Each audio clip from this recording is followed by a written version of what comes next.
Good morning. Sorry for my hair. I have a very tiny time slot, so I have to squeeze that new lecture into. Title, please do. As with nearly everything in life, if you don't do it, if you don't exercise it, you don't learn, you don't improve, nor do you profit from the ability you gain. So if you are one of the few people left that still run around without title works, it's fine. If you have a 10% of your works not being titled in your studio, there's work around with no title, totally fine. But as soon as the work moves on to the curatorial shelf, I reported early on, I think it deserves something that works as a title for it.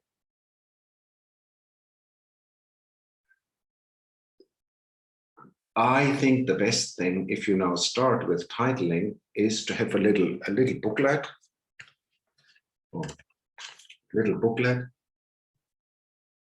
and write all the possible titles in. It could be about all the works, or you could also have different pages. Just write them up, what comes to your mind. What could that called? Gisela, Dieter,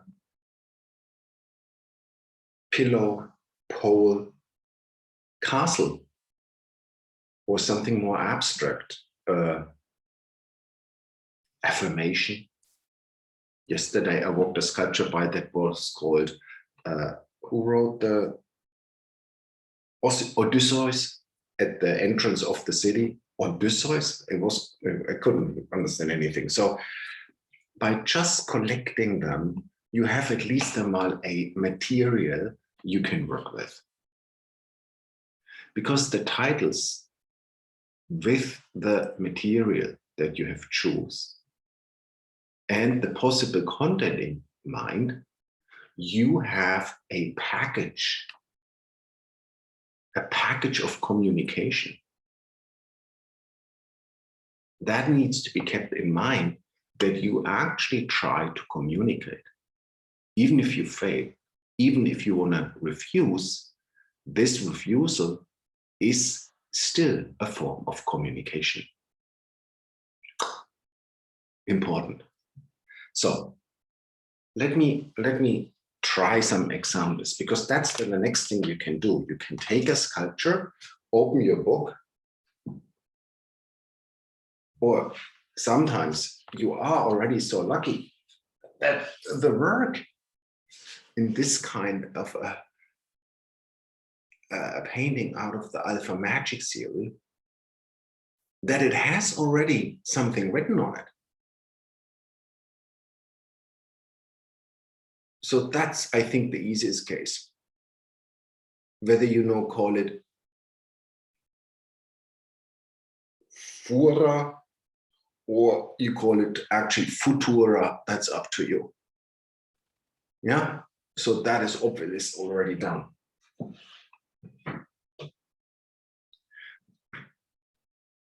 Another, or you hear it already.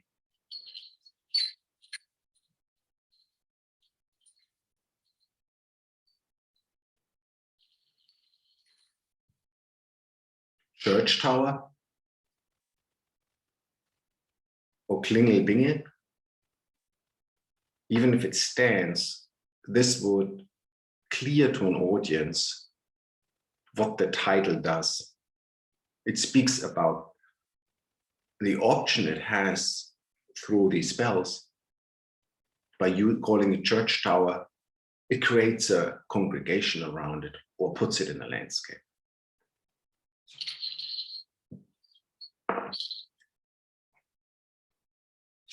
And this one is a little bit sophisticated, more sophisticated. It's called aquarium. Aquarium, okay, there are windows and there are bricks, so I guess it's a house. But wait, there's something.